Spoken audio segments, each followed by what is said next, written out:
시청자 여러분 안녕하십니까? 안녕하세요. 박세현 원장님과 함께하는 건강상담 내 손은 약손 6회를 시작하겠습니다. 아유, 감사합니다. 안녕하세요. 반갑습니다. 자, 양주묘상산 한의원의 박세현 원장님 모셨습니다. 아, 예. 안녕하십니까. 아, 이렇게 오랜만에 뵙게 됐어요. 저희도 반갑습니다. 아니, 좀 자주 뵙고 싶은데. 야, 이렇게 이 정도도 자주 뵙는 거죠. 더 자주 뵙고 싶죠. 저희 부모님보다 더 자주 뵙습니다. 알겠습니다. 네. 넷째 출산을 앞두고 계신 저희 사단법인 대우고 나누는 무지개 마리아 이사님 모셨습니다. 네. 안녕하세요. 안녕하세요. 아, 정말 갈수록 배가 남달라지네요. 아이고. 이제 8개월. 네, 그 정도. 7월 중순이면 이제 네. 몸 관리 잘 하셔야 되겠어요. 지금 관리는 잘 하고 계신 거죠? 일단 뭐 배가 네. 올라오면서 양수가 꽉 차는 거 보게 되면, 그리고 얼굴 색이 다르잖아요. 네. 이제 때깔이 다르다는 건 아주 관리가 잘 되고 있다는 거죠. 아, 그래요? 다행이에요. 때깔? 이거 뭐라 그러지? 피부색, 안색. 네. 안색이 좋아진다는 거는. 지금 31주라고 네, 그러셨죠? 31주. 그럼 이 시기에는 특별히 주의해야 되거나 좀 신경 써야 될 점이 있다면 뭐가 있을까요? 내가 얘기하는 걸 뱃속에서 아이가 다 듣습니다. 그리고 내가 먹는 음식에도 뱃속에한테 영향이 미치고, 네. 그리고 환경이라든가, 그다음 내가 보는 것도 눈을 감고 있는 뱃속의 아이도 다 영향을 미칩니다.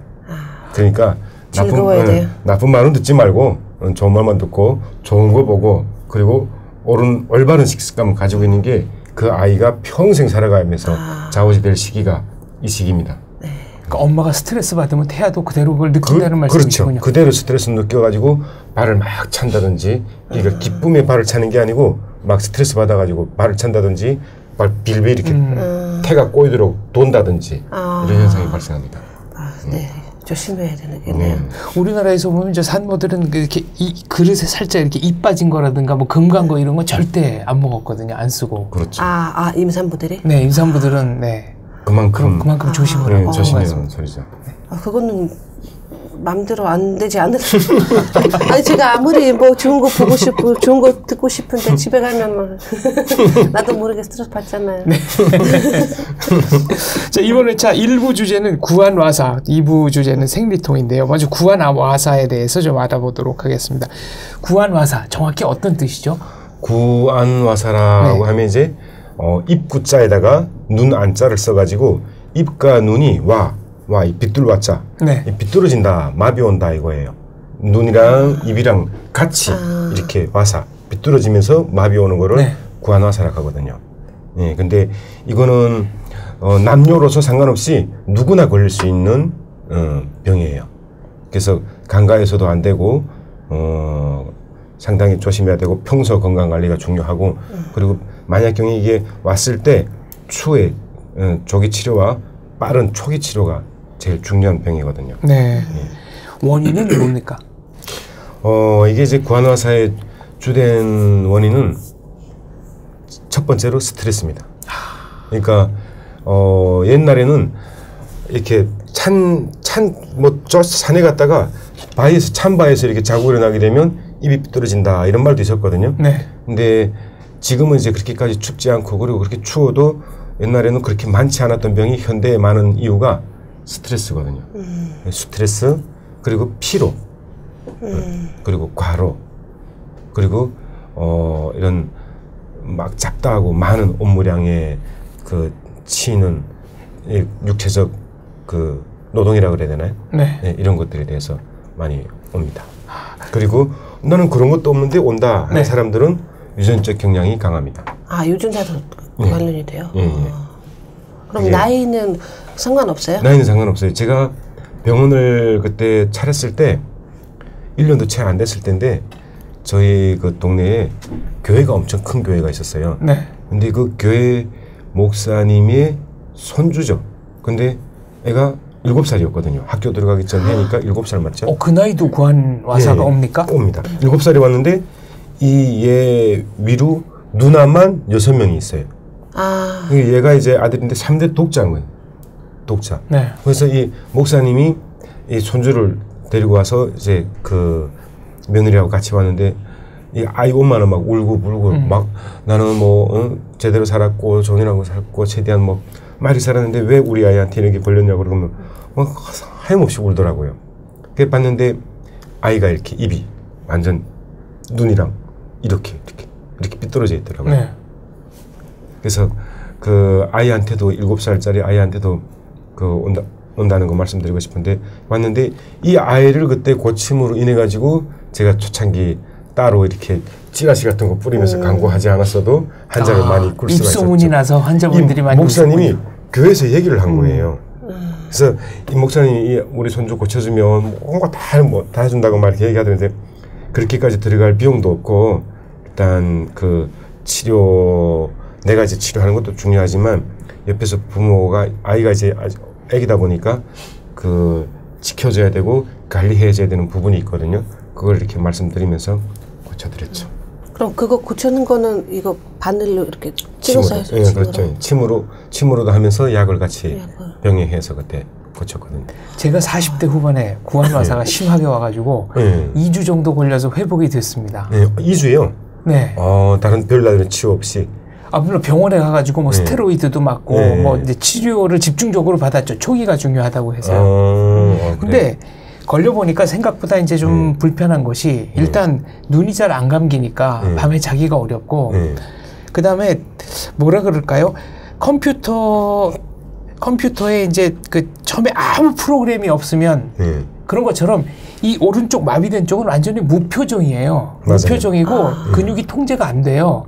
그래서 밥을 먹어도 이 입술을 움직일 수 없으니까 음식 같은 게 자꾸 이쪽으로 새고 생각보다 많이 불편했습니다. 그 물 먹고 이렇게 하게 되면 이렇게 마비온 쪽으로 이렇게 물이 쭉쭉 떨어지죠. 밥알도 쪽으로 자꾸 이렇게 새고. 그리고 어떤 느낌인가 하면 그 치과에 갔을 때 이렇게 이빨 치료받는다고 마취약 맞잖아요.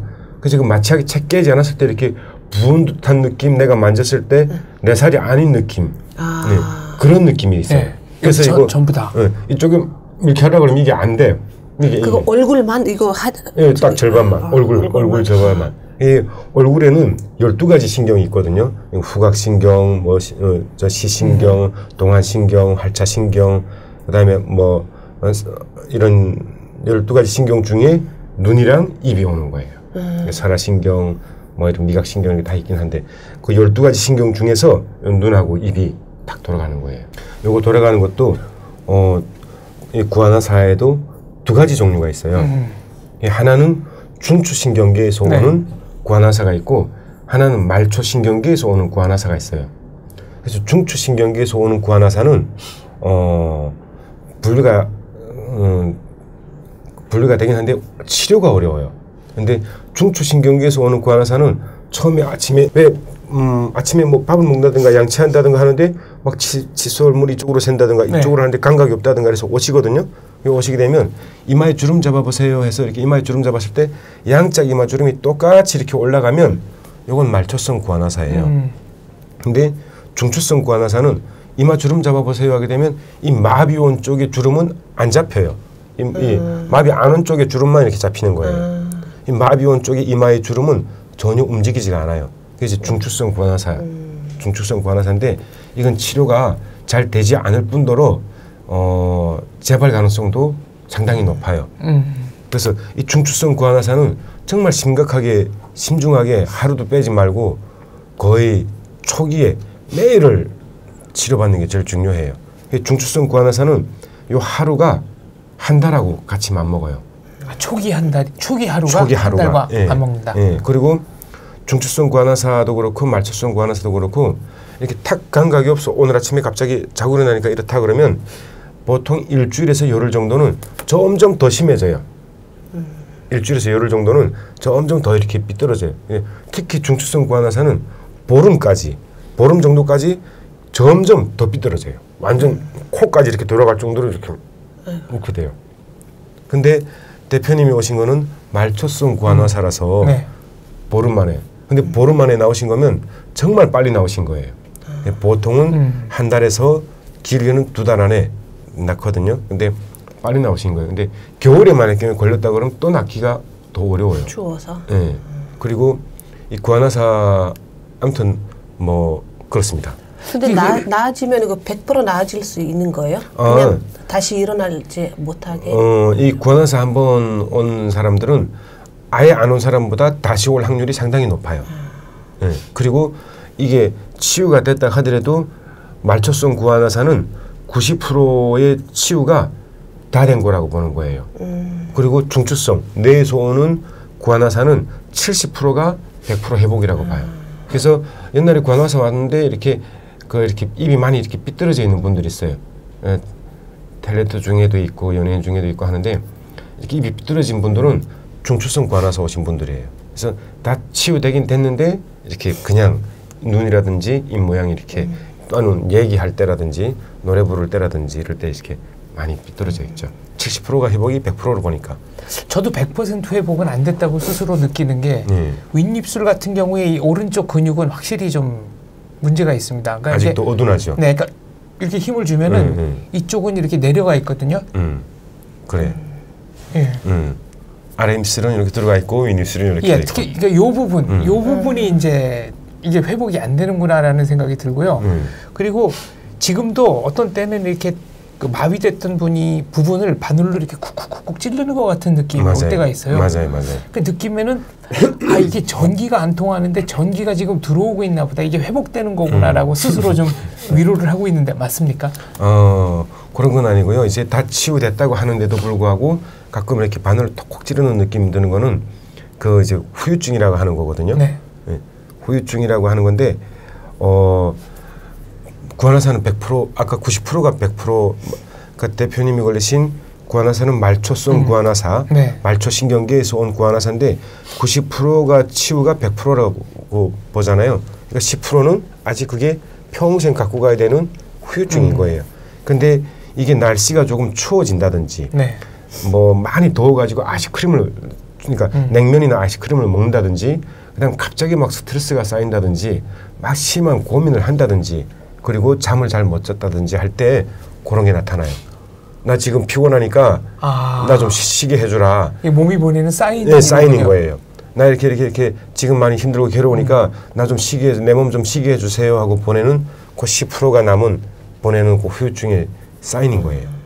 그럼 눈꺼풀이 파르르 떨린다거나 좀 이거 내가 지금 통제를 못하고 있다라는 느낌이 드는 건 왜 그렇습니까? 눈꺼풀이 가끔 이제 많은 분들이 오셔가지고 눈꺼풀이 아래 눈꺼풀이나 윗 눈꺼풀이나 이게 막 몇 달째 또는 며칠째 계속 떨리는데 이거 여기도 떨릴 때 있어요. 입술이 한쪽. 풍 오는 거 아니에요? 이렇게 여쭤보는데 눈꺼풀 떨리는 거는 풍 오는 거거나 이 구안화사 오는 거하고는 전혀 상관없습니다.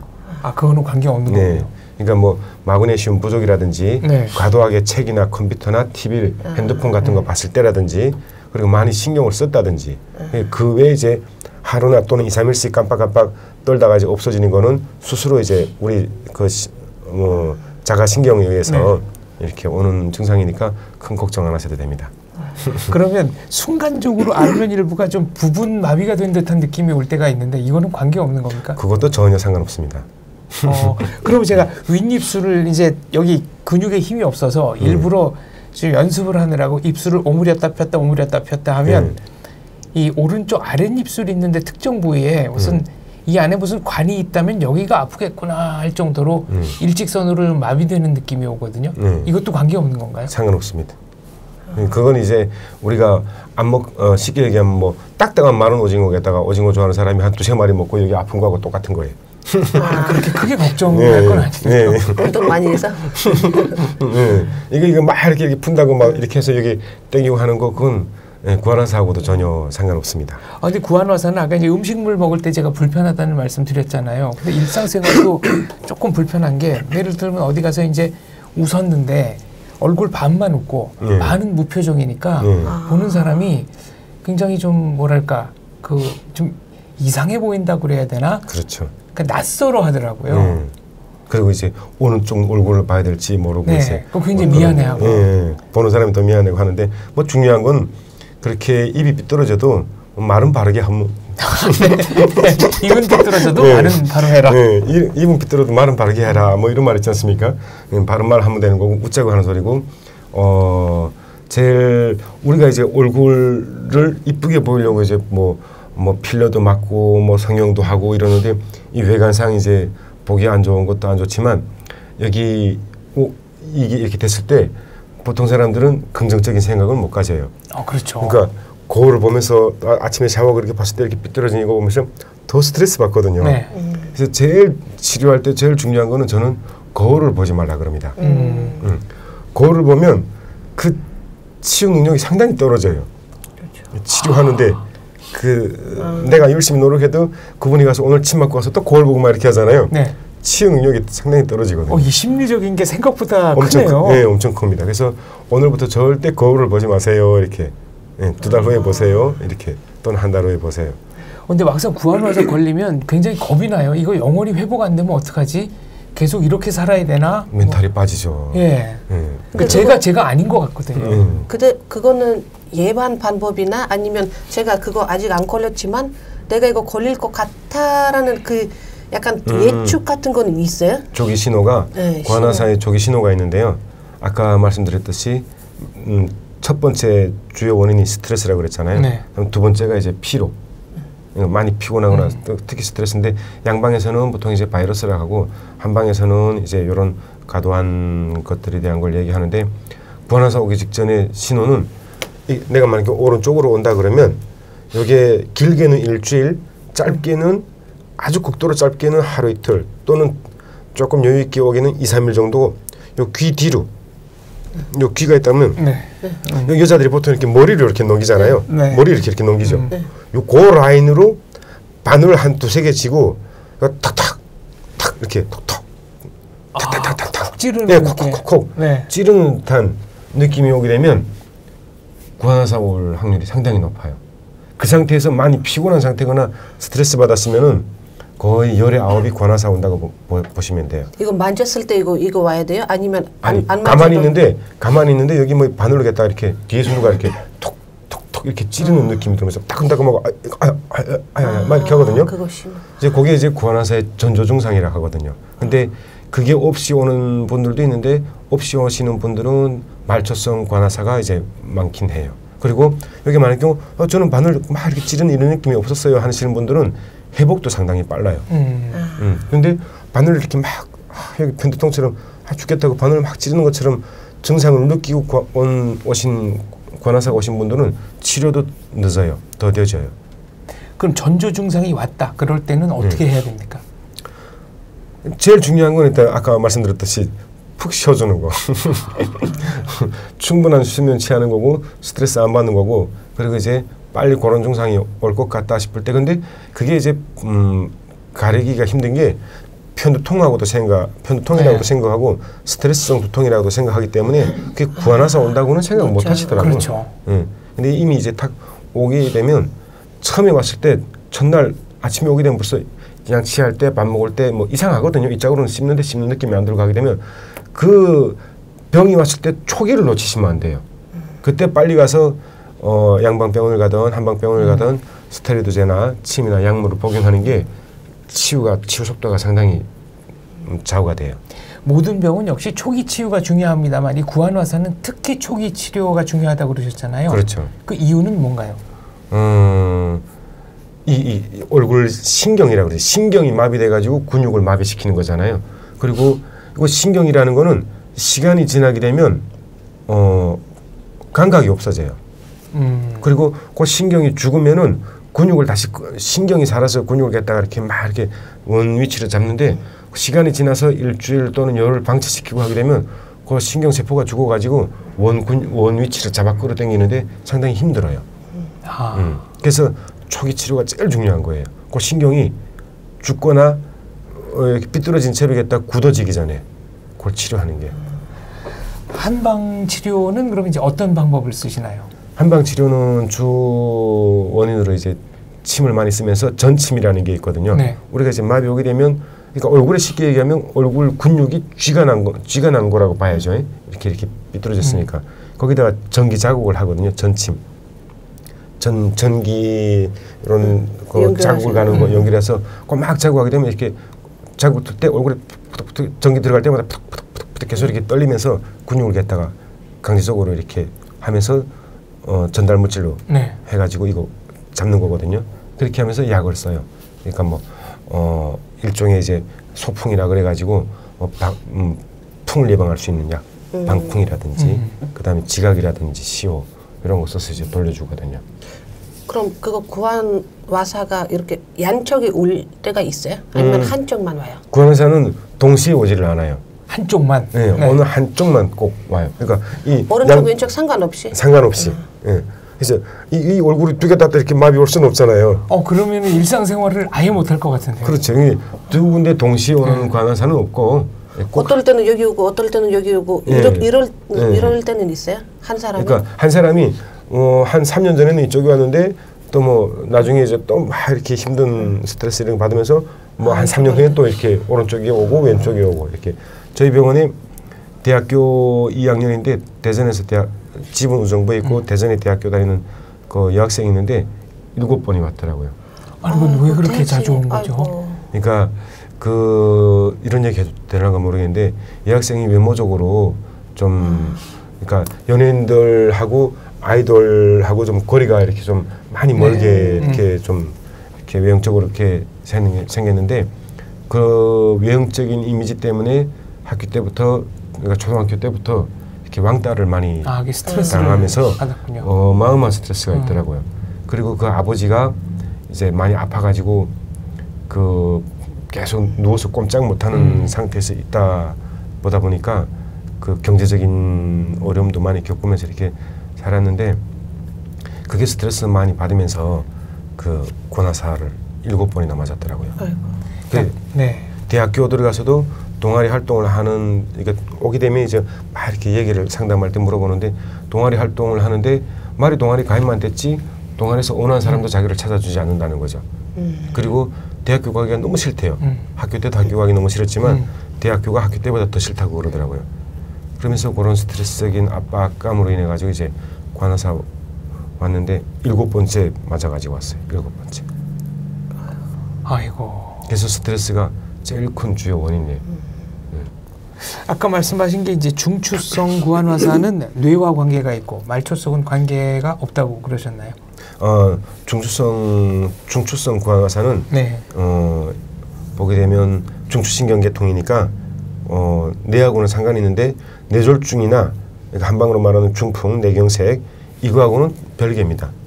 그래서 중추성 구안화사가 온 사람이 그럼 나중에 중풍도 올 수 있냐 이런 말 많이 여쭤보시는데 그거하고는 전혀 상관없습니다. 구안화사 왔다고 해가지고 뭐 중풍도 올 수 있다 하는 거는 아주 손등과 손바닥처럼 아주 별개다. 아주 별개니까 그건 걱정 안 하셔도 될 것 같아요. 지금 7번이나 구안화사 온 여학생 경우도 말씀하셨지만 초기에 지금 박세현 원장님 말씀처럼 이 구안화사를 몸이 이제 더 이상은 스트레스와 피로를 감당할 수 없다. 그래서 스스로 좀 보내는 신호다. 이렇게 해석을 해도 되겠습니까? 그렇죠. 그렇게 하고 그리고 또 어떤 분들이 또 많이 오시는 건 택시기사 하시는 분들 중에 여름에는 괜찮은데 여름엔 좀 덜한데 겨울이라든가 뭐 봄이라든가 가을에 손님이 이렇게 택시하고 부르는 걸 들으려고 창문을 이만큼 이렇게 열고 운전하시는 분들이 있어요. 택시 하시는 분들이. 근데 요쪽으로만 열고 운전하다 보니까 이쪽으로 계속 이렇게 바람 맞을 거 아니에요? 한쪽으로만 바람을 맞으시는 거네요.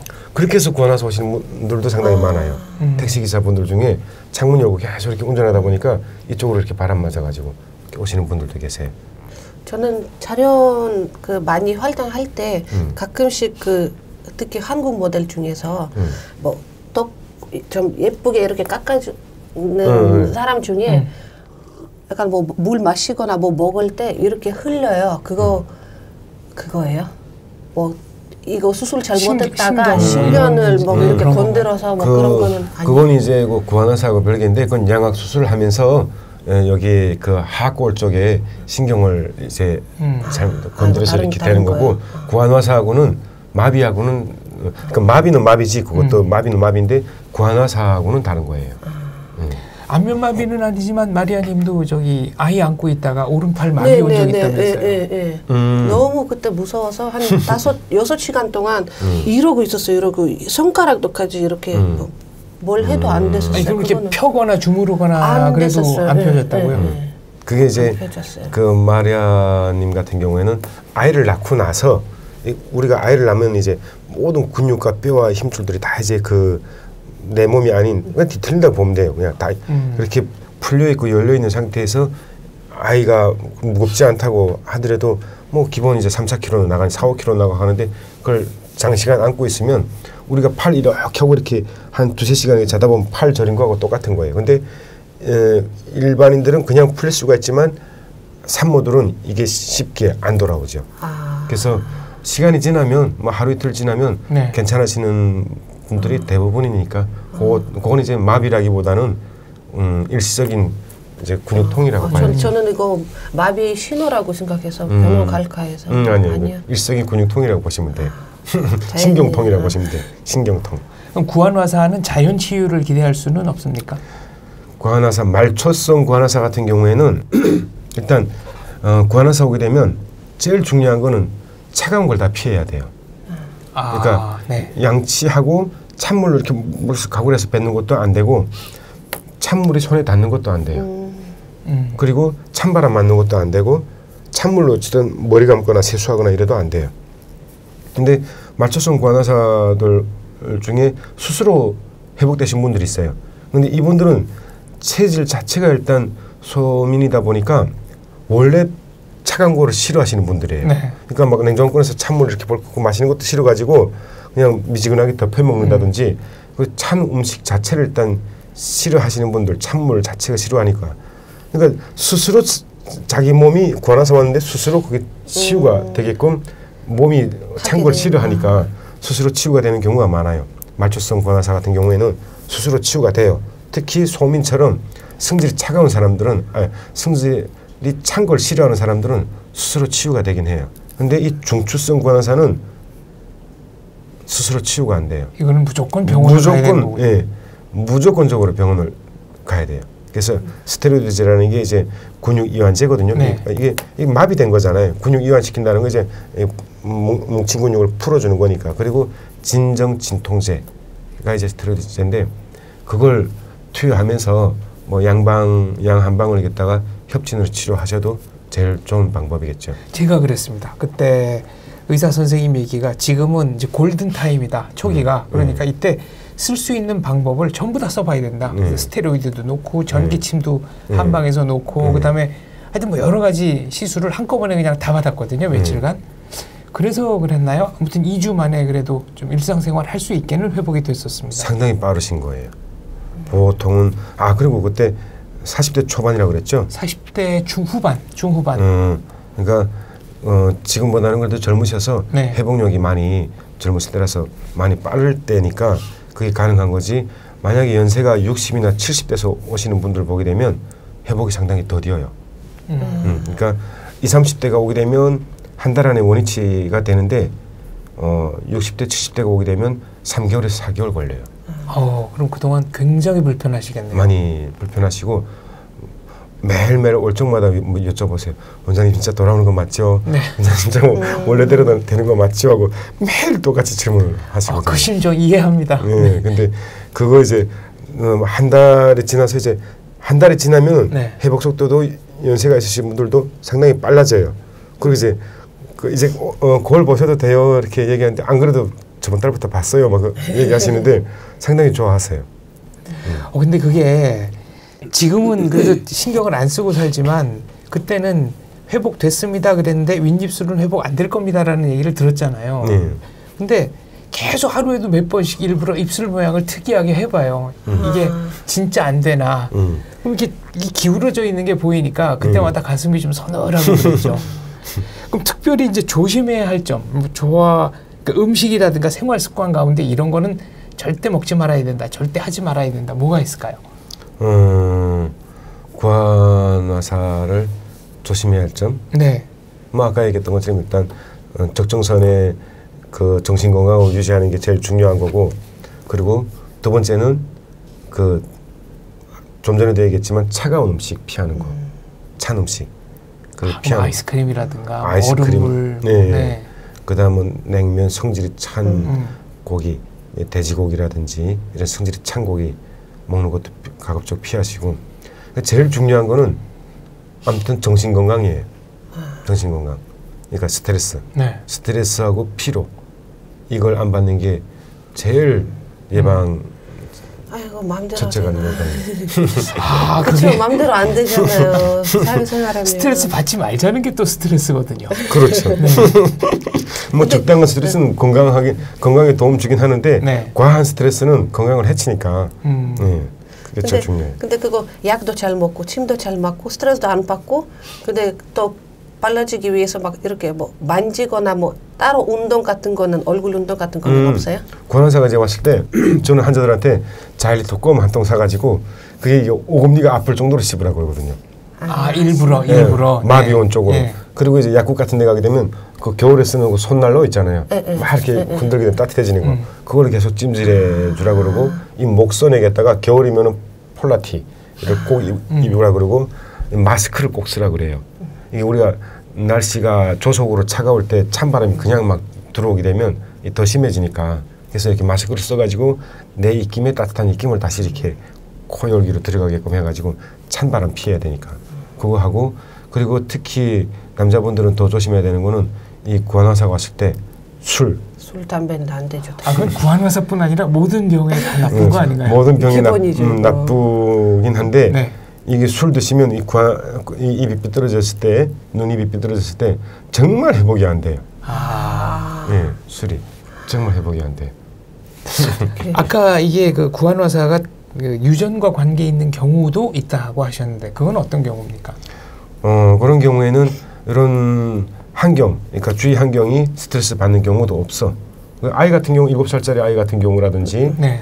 그리고 뭐 그냥 즐겁게 생활하고 하는 유학생, 중학생, 고등학생인데도 아무런 뭐 스트레스라든지 피로라든지 이런 게 없는데 오는 경우가 있어요. 그러면 그 부모님하고 같이 왔잖아요. 그럼 여쭤봐봐요. 혹시 아버님이나 어머님이 구안화사 오신 분 없어요? 그러면 제가 왔었어요. 아니면 또 애 아빠가 왔었어요 하는 경우가 많아요. 네.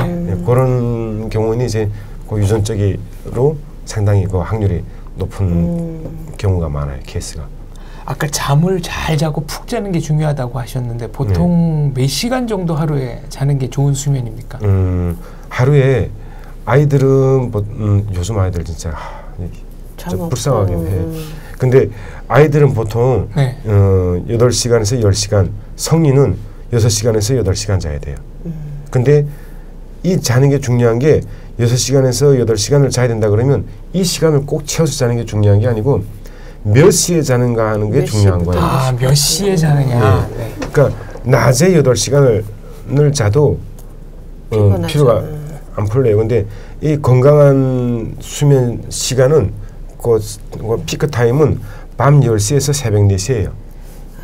근데 저기 저 파주에 어르신이 왔는데 자기는 4시 되면 꼭 일어난대요. 그래서 잠은 몇 시에 주무시는데요? 그러니까 9시 반에 주무시는 거예요. 9시 반에서 10시에 주무시는데 4시면 꼭 눈이 떠진대요. 이거 불면증 아니냐 그러는데 상당히 건강한 수면을 건강한 시간대에 주무시니까 그 시간에 깨어나게 되는 거예요. 그리고 10시에서 4시 사이에 잠자고 일어난 사람하고 그럼 제가 만약에 2시에 자면 2시에 10시까지 이렇게 8시간 채우면 괜찮아요? 2시에서 10시까지 자잖아요. 그 이렇게 잔 사람하고 여기 이제 그 마리아님이 새벽 2시에서 아침 10시까지 잤어요. 그런데 저녁 10시에서 새벽 4시까지 대표님이 잤어요. 그렇게 하고 이제 10시까지 잤으니까 이제 12시부터 다시 8시간 낮 12시부터 밤 10시까지 똑같은 노동, 힘든 노동을 시키잖아요. 같은 이제 남녀 성비 상관없이 두 분 다 여자라고 치고 두 분 다 남자라고 쳤을 때 그러면 금방 지치는 사람은 새벽 2시에 자고 아침 10시에 일어난 사람이 늦게 일어났지만 더 지쳐요. 근데 밤 10시에 자고 새벽 4시에 일찍 일어난 사람은 덜 지쳐요. 역시 인간의 몸이라는 게 어두우면 자도록 설계가 되어 있다. 그럼요. 이런 말씀이시네요. 그럼요. 그 피크 타임이 중요해서 성인은 6시간에서 8시간을 자야 하는데 그 시간대가 10시에서 새벽 4시 사이에 자는 게 제일 중요해요. 근데 본인은 야행성이라고 주장하는 분들이 계시지 않습니까? 저도 사실은 하루에 밤 8시쯤이 제일 그 컨디션이 좋다는 생각이 들거든요. 야행성이라고 생각하시는 분들은 야행성이 아니고 그게 이제 그 습관이 돼가지고 생활화가 돼가지고 내 몸에 밴 거예요. 누구 태어나는데 뭐 나는 밤에 태어나가지고 밤만 되게 되면 눈 초롱초롱해지고 낮에 졸리고 이런 게 없어요. 이 사람은 이게 자연의 일부잖아요. 자연의 일부. 그러면 어두워지면 자괴감 돼 있고 내 세포도 겠다. 거기서 낮에보단 덜 활동하게 되고 장년 동운동도 덜 활동하게 되고 이런 타이밍에다가 밤에는 좀 초롱초롱해야 하는 거는 그 잠자는 시간을 바뀌어서 자는 거예요. 생활 습관이 올바르지 않은 생활 습관이 자리매김 해가지고 이제 이미 내 몸에 밴 거예요. 근데 그렇게 하시는 분하고 원래 겠다가 요 시간대 자는 사람들하고도 여자면 여자, 남자면 남자도 여자들 같은 경우에는 이 벌써 화장이 얼굴에 화장이 먹는 게 달라요. 10시에서 새벽 4시 또는 정말 푹 자게 되면 10시에서 아침 6시까지 잔 사람들은 피부 때깔이 달라요. 그리고 화장할 때 화장 먹는 게 벌써 달라요. 근데 낮에 막 이렇게 자고 낮에 자고 밤에 잠 못 자고 막 일하잖아요. 이런 사람들은 화장 덜 떠요. 이렇게 피부에 화장하는 거 보게 되면 이렇게 막 많이 밀려 있고 막 이러지 떡지고 막 이러죠. 역시 일찍 자고 푹 자는 게 구안 와사를 막는 최고의 방지책이군요. 그렇죠. 네. 몸이 피곤하지 않는 게 정신 건강이 네. 제일 좋은 방법입니다. 구안 와사에 지금 현재 걸려서 고통받고 계신 분들께 원장님께서 좀 조언을 해주신다면 어떤 게 있을까요? 구안 와사에 걸리신 분들이 그 간과하는 게 있는데 처음에 딱 오시면 계속 일주일에서 열흘 정도 중추성 구안화사는 보름 정도 이가 점점 더 심해지잖아요. 이거에 대한 스트레스 절대 받으시면 안 돼요. 원래 그게 정상이에요. 그 구안화사라는 병이 이렇게 걸리면은 처음에 왔을 때보다 시간이 가면 갈수록 더 점점 더 삐뚤어졌다가 그다음 갈 때까지 간 다음에 다시 이렇게 돌아와요. 그 치료를 받고 안 받고 상관없이 더 나빠진다. 예, 네. 그게 악화돼요. 근데 악화되는데 그거에 대한 스트레스를 일단 받으시면 안 돼요. 그리고 그 치료를 좀 어느 정도 받다가 좀 풀리는 것 같아요. 괜찮잖아요. 네. 그렇게 되면 중간에 이젠 자연치유가 되겠지 싶어가지고 치료를 안 받으시는 분들이 있어요. 그런 분들 많으세요. 네. 의외로 많습니다. 그러면 그 치료를 안 받는 시점에서부터 그 얼굴과 눈, 입과 눈은 거기서 굳어져요. 섬뜩하네요. 무섭네요. 네. 그래서 끝까지 치료를 받으셔야 돼요. 네. 끝까지. 네. 끝까지 어떠세요? 해서 물어봤을 때 아직 여기 눈 이쪽에 뭐 따끔따끔 한다든가 눈 감았다 뜰 때 이렇게 모래 들어가거나 바람 들어간 것처럼 눈 까끌까끌하다 이런 느낌이 없어질 때까지 치료를 깨끗하게 끝까지 받아주시는 게 제일 중요해요. 중도 이제 괜찮은 것 같아요. 먹는 것도 괜찮고 감각도 다 돌아온 것 같고 얼굴로 봤을 때 이렇게 괜찮은 것 같아요. 근데 웃거나 뭐 하게 되면 이렇게 삐뚤어지는 경향이 있거든요. 절대 자연 치료 안 됩니다. 끝까지 치료를 포기하지 마시고 끝까지 받으시는 게 중요하고 그리고 그 조바심 이 한 달이라는 게 어떻게 보게 되면 이렇게 1년으로 봐서 한 달이면 작지만 구안화사가 오신 당사자로는 한 달이 막 1년 같을 거예요.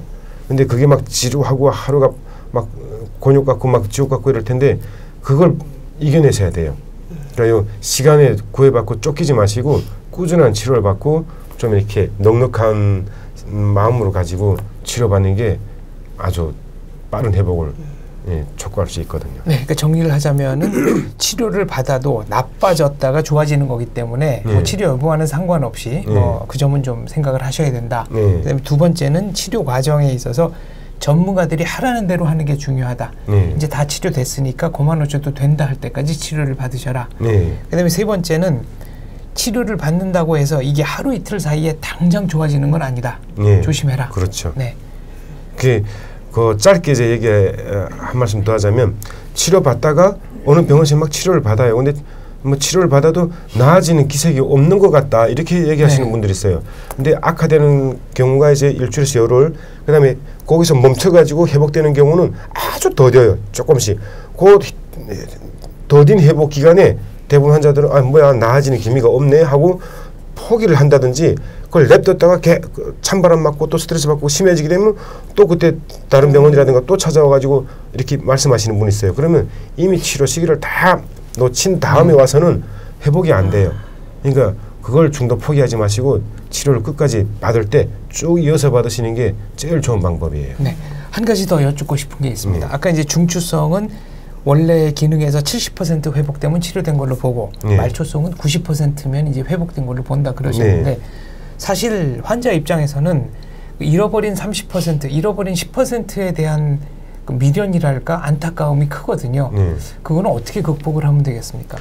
제일 중요한 건 일단 구안화사에 걸리지 않게끔 노력을 해야 되겠고, 그리고 그 30%의 그 회복이 되지 않은 거에 대해서는 70%가 회복이 된 거에 대한 감사함과 만족감으로 네. 예, 본인 스스로를 이제 위로하면서, 그리고 70%의 회복이 됐다 하더라도 가만히 있을 때는 잘 몰라요. 근데 웃거나 뭐 크게 뭐 하품을 하거나 할 때 이렇게 살짝 네. 그런 건데, 그게 이제 뭐 나중에 다시 또 다른 질병을 불러일으키거나 이러지는 않으니까 예, 뭐 많이 이렇게 스트레스 받지 않았으면 좋겠어요. 그게 이제 후유증이라는 거니까. 네. 아, 역시 스트레스로 또 이게 해결이 되네요. 스트레스가 피로. 알겠습니다. 네, 박세현 원장님과 진행한 내 손은 약손 6회 1부 구안화사에 대해서 알아봤고요. 2부에서는 모든 여성들이, 굉장히 많은 여성들이 겪고 있는 아주 심각한 문제죠. 생리통 문제에 대해서 집중적으로 좀 여쭤보도록 하겠습니다. 네. 네. 내 손은 약손 6회 1부는 여기서 마치겠습니다. 2부도 많은 기대 부탁드립니다. 감사합니다. 감사합니다. 배나TV 최신 영상 알림을 받으시려면 이쪽 구독하기 버튼을 꾹 눌러주세요. 후원은 계좌이체, CMS, 휴대폰 결제, 페이팔 통해서 하실 수 있습니다. 광고를 끝까지 시청하시는 것도 후원에 도움이 됩니다. 더불어 채널 멤버십에도 꼭 가입해 주시고 실시간 방송 채팅 참여도 많이 해주세요. 열심히 하겠습니다.